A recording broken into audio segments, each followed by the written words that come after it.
English One-on-One. In this video, we will be talking about other punctuation other than sentence punctuation. But before we go into the rules, I would like to remind you of some sentence punctuation rules that you have studied in the unit on types of sentences. As you remember, we use commas to separate independent clauses when they are joined by fanboys. As you can see this on this example, the game was over, comma, but the crowd refused to leave.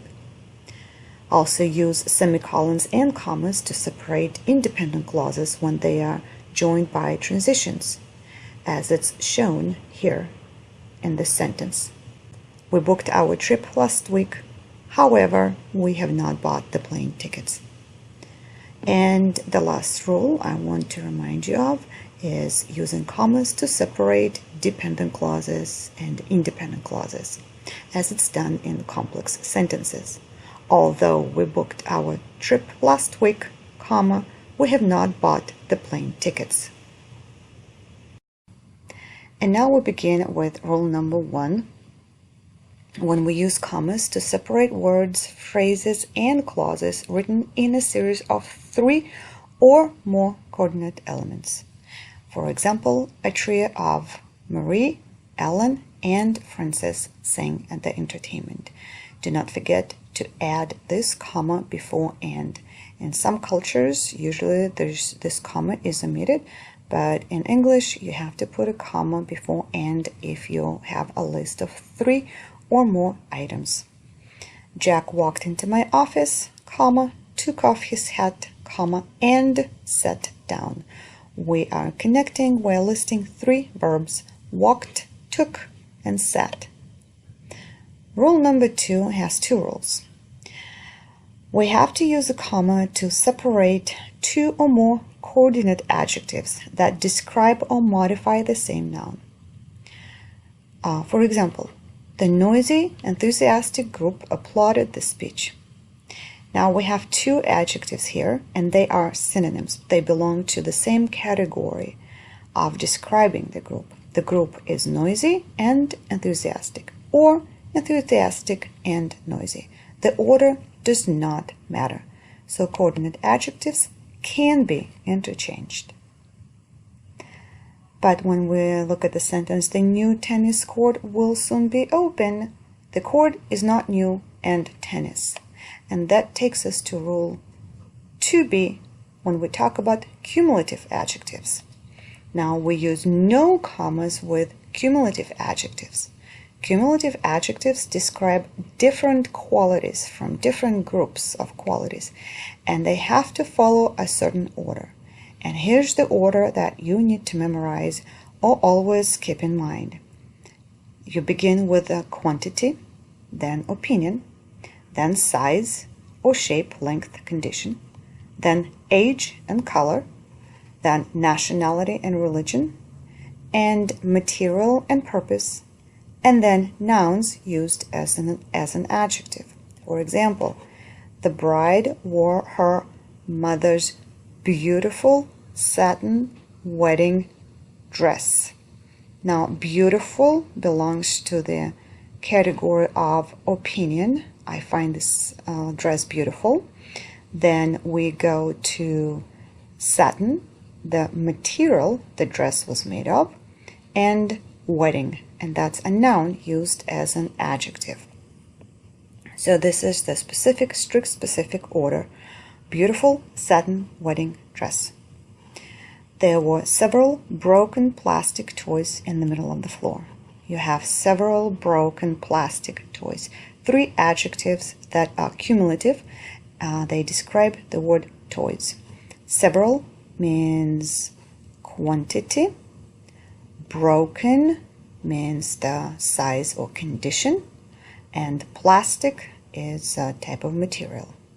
And again, the order as you see it on the screen. Several broken plastic toys. Rule number 3 says to use commas in the beginning of the sentence after an introductory clause, modifier, or phrase which has a verb or verb form. For example, hearing his owner call him, the dog ran forward. This is a modifier and it's at the beginning of the sentence, you separate it by a comma. You do not put commas when you begin a sentence with now, then, and soon. After these three adverbs, there's no comma. Rule number 4 says to use commas in the beginning of the sentence after the prepositional phrases. In 1995, comma, in this country, comma, to John, comma, above the mountains, above, comma. Rule number 5 says to use commas at the beginning of the sentence to set off exclamations or comments, such as yes, no, well, oh. Yes, comma, I'll think about it. Use commas near the end of the sentence to separate sharply contrasted coordinate elements in the sentence. This is rule number 6. For example, he was merely ignorant, comma, not stupid.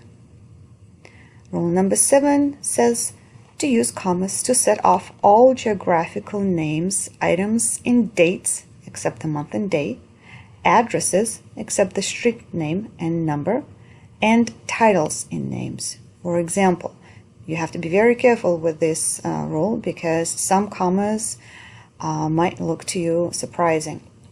Birmingham, comma, Alabama, comma, gets its name from Birmingham, England. You are probably aware of this comma, but not many of you know about this comma. This is one of the very few cases when we separate the subject, Birmingham, Alabama, from the verb gets by a comma. July 22nd, 1967 was a momentous day in his life. This is the subject, July 22nd, 1967, and the verb is was. But you have to put this comma after the date.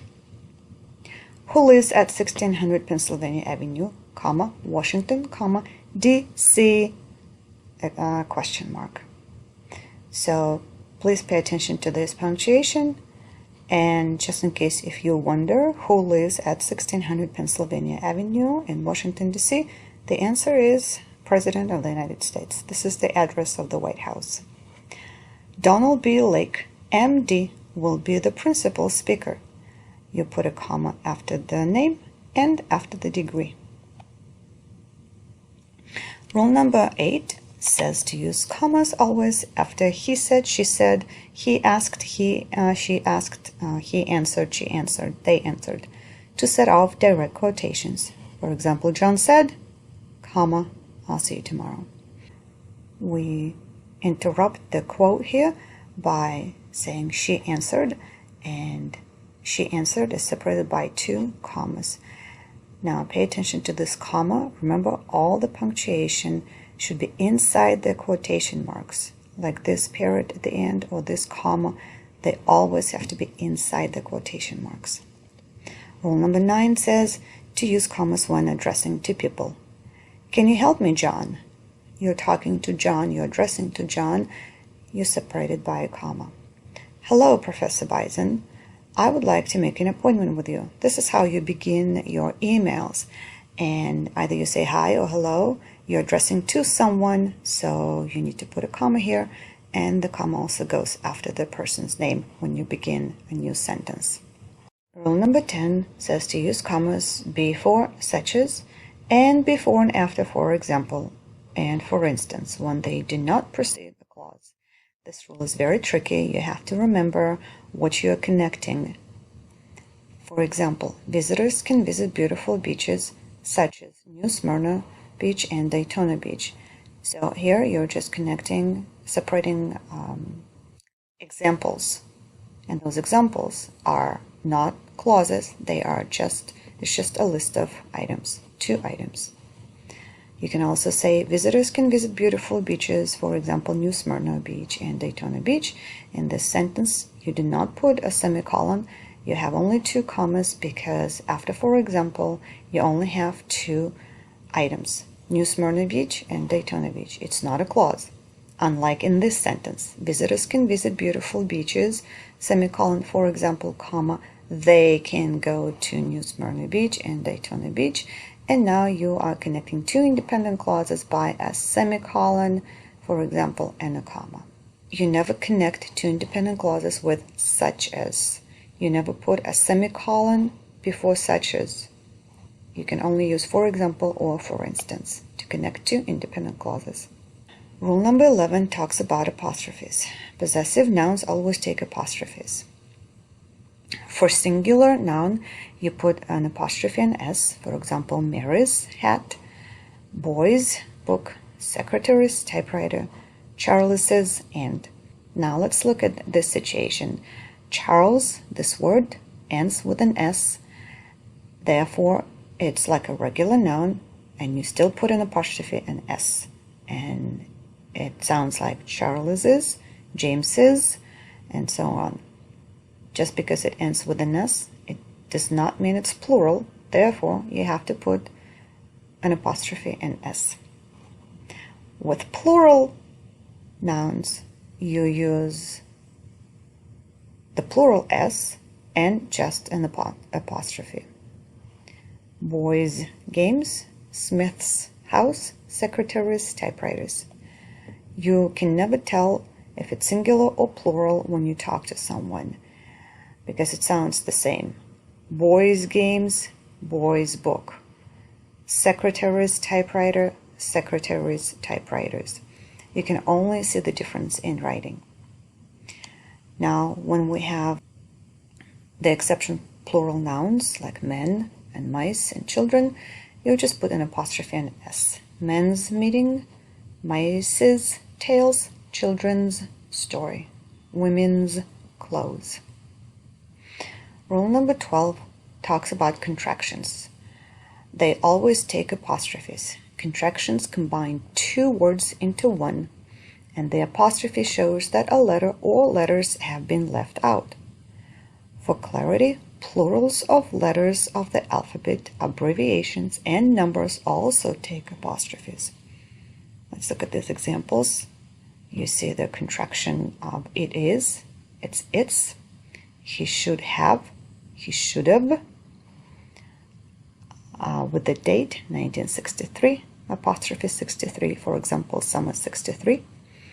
And let's look at these two examples. In my name, Tatiana, there are 3 A's, meaning 3 letters A, and 2 T's. That means 2 letters T. And I'm sure you have heard this example so many times. Use a common fan voice to join 2 ICs. This is abbreviation and it stands for independent clause.